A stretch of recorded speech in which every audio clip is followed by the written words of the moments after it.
Welcome to the Real News Network. I'm Kim Brown in Baltimore. On Thursday evening, the newly convened Republican-led Congress pushed through a regulatory reform introduced as S-21, the Regulations from the Executive in Need of Scrutiny, or Reins Act. It passed the House in a 237-187 vote, and the Koch Brothers front group FreedomWorks have praised the passage of the reform. The environmental group, the National Resource Defense Council, put out a statement condemning the move, saying, quote, that industry would no longer have an incentive to work with regulatory agencies to craft sensible regulations, and it allows Congress to overturn virtually any rule that they disliked. And our next guest says that the Reins Act could weaken the ability of the federal regulatory agencies to do their jobs, and that its origin is in fact the Koch Brothers' own organization, the American Legislative Council. Joining us from Indianapolis, Indiana, is Steve Horn. Steve is a research fellow for DeSmogBlog. He's also contributing editor at Counterpunch magazine and a freelance investigative journalist whose work is featured in The Intercept, The Guardian, Vice News, Truth Out, and other publications. His recent article is GOP Congress, Trump already pushing Koch Industries bill to hobble regulatory agencies. Steve, welcome back to The Real News. Good to be back on. Thanks for having me. So Steve, help us unpack this if you could. So what exactly is the Regulations from the Executive in Need of Scrutiny, or the Reins Act? So there's two answers to that question. The first one is what's in the bill. Basically, what the bill says and does is it gives Congress 70 days to review any regulation put forward by a federal agency. If they do not move on that within 70 days, say they just purposely stall, that regulation goes by the wayside. And then they can't just do it vaguely. They have to there has to be some sort of measurement. So it's called anything that is a major rule, which is defined as anything that costs over $100 million for businesses, which isn't really very much, because I think that's actually defined as businesses at large in the United States. So that's only obviously a tiny fraction of the U.S. economy.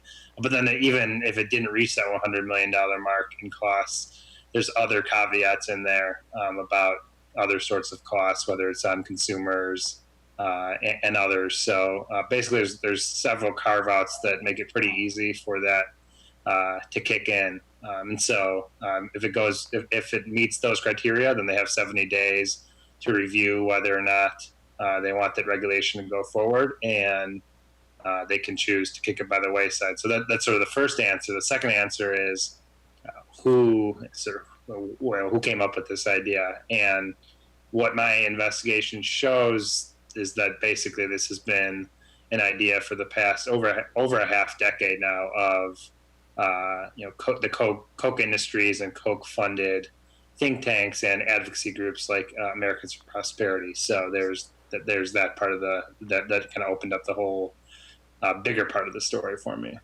Well, Steve, let's take a look at a clip of Speaker Paul Ryan's opening day speech to the 115th Congress. This is the kind of thing that most of us only dreamed about. I know, because I used to dream about this a lot. The people have given us unified government. And it wasn't because they were feeling generous. It was because they want results. Well, this is not like Martin Luther King's I Have a Dream, Steve. So what is the dream that Paul Ryan is talking about? And what is the connection here to the FreedomWorks and Charles and David Koch? Yeah. So the speech that Paul Ryan gave basically pertained to the fact that, look, they have all three branches of government. They have the Supreme Court, most likely going forward because Trump was elected, a majority there. They have Congress in both chambers, and they have Trump. So Trump has come out in support of this bill, actually, and that gets to the bigger story. How are David and Charles Koch involved? Interestingly enough, the one time where Trump came out and talked about this particular piece of legislation was in a quote he gave to a guy by the name of Phil Kerpen. Phil Kerpen is a guy who, for several years, worked as the VP of Policy for Americans for Prosperity, which is a front group that was created by Koch Industries, back in the late 2000s during the Obamacare debates. And Phil Kerpen basically now he doesn't work for Americans for Prosperity anymore. He works for a group as the president for American Commitment. But on the record, he did say that he was in support of REIN. So it raises the question: why is he talking to Kerpen? If you look back at Kerpen's record, he authored a book called Democracy Derailed about how Obama's regulations were basically usurping democracy in the United States. He created something called ObamaChart.com, which has a chart of all the regulations that were put forward by President Obama. And he said that the one solution to all of these regulations to stop this agenda would be the Reins Act. You see the Reins Act at the bottom of that chart as the panacea for the problem. And so you look now, American Commitment, Phil Kerpen's organization, has its own petition in support of this bill.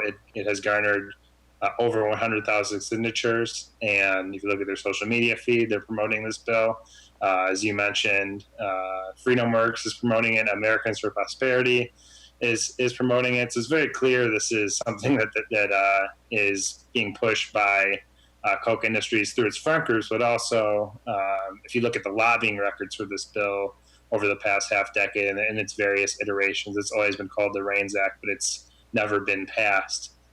Koch Industries has lobbied for it every single time that the bill has appeared at the federal level. And then one more interesting thing is in Wisconsin, there's a version of this bill also called the Reins Act. It was first introduced in 2016 and then was reintroduced actually already at the beginning of this year. If you look at the lobbying records in Wisconsin, two names that appear once again are Koch Industries and Americans for Prosperity. So although Donald Trump, he was outspoken with the fact that he would not hold a meeting with the Koch brothers during the campaign cycle, he said that all the other Republicans were quote unquote puppets for taking their money and doing their bidding.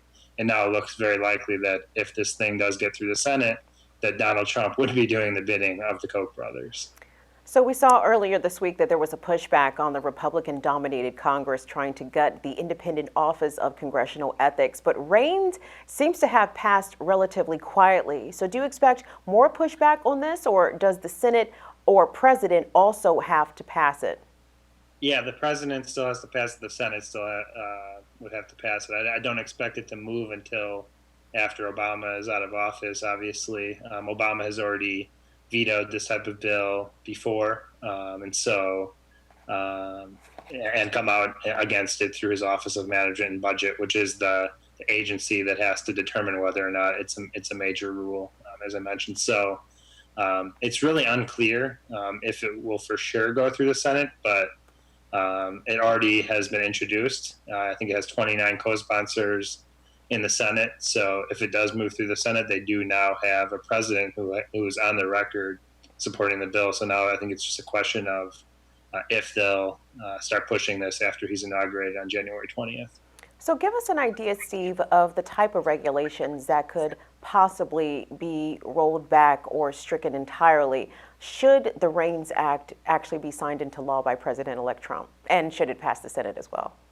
So this bill is it only covers any introduced regulation. It does not have retroactive type of grip. So anything that was proposed in the past, the Reins Act does not cover. It just says that if a president's regulatory agencies do propose something, then it has to go through this review. So most likely it won't be anything that Trump does anyway. He's not going to be proposing any sorts of environmental, worker safety, any public interest regulation. It's a good bet that Donald Trump won't be introducing it, but it could be something that a Democrat in the future introduces, and then now it's the law of it could be the law of the land if this goes through, that it has to go through this sort of review. I think that the irony of it is that it already goes through a major review to begin with through something called the Office of Information Regulatory Affairs, or OIRA,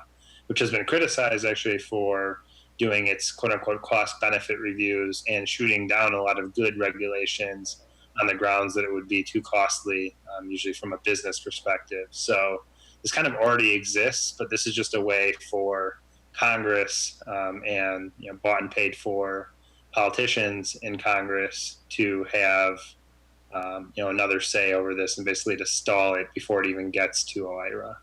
Okay, Steve, so let me try to play devil's advocate for a moment here, because what the Koch brothers and people aligned with them and conservatives in general say that there are job-killing regulations, and we need to eliminate these job-killing regulations and all the red tape on business in order to stimulate jobs and to stimulate the economy, and it's hard for business to grow with all these regulations in place. So what do you say to that? Well, they're also making, they make that argument, which I'll cover in a second. They also are making a more simple argument on this one, that it's unconstitutional right now, that the Constitution is being violated by Congress not having a say over those regulations, which there might be some merit to it. I don't know if it's ever been tried in the court system. I could see that being something that they might try as a legal challenge in the federal court system going forward, because it seems like it at least has some legitimacy, and I haven't really seen that argued before. But in terms of the jobs killing regulations and the quote unquote faceless bureaucrats that came up a lot yesterday on the House floor, there are arguments to be made that these regulations don't really have a lot of teeth anyway. They're not stopping industry. They have to be a little more careful on what they emit, for example, for air emissions, or for at the workplace they prevent hazards to workers. I don't think that there's been that much credible evidence that these are actually putting businesses out of work, except for when they say that it costs so much that they have to kill jobs. And I don't think that that's the major causer of job loss per se, but that's the argument that side makes, and I think that's all based sort of on this premise that sort of their corporate profits reign supreme. That because they have to do this, they'll make a little bit less profit. Then that's bad for them. And then it goes to what Trump says. Well, we have to offshore jobs. That's why jobs are moving to Mexico, is because of these strangulating regulations. But of course, the overarching premise is that their CEOs are still being paid billions upon billions of dollars. The companies are making plenty of money. So when we talk about these things in terms of jobs killings, it usually is framed in a misleading way, and it basically always from the perspective of the corporate profits.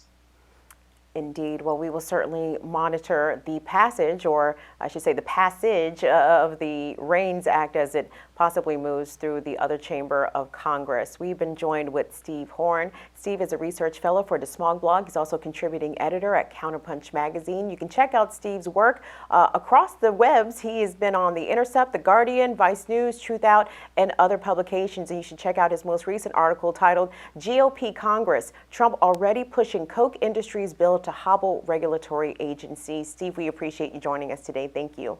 Thanks again for having me. And thanks for watching the Real News Network.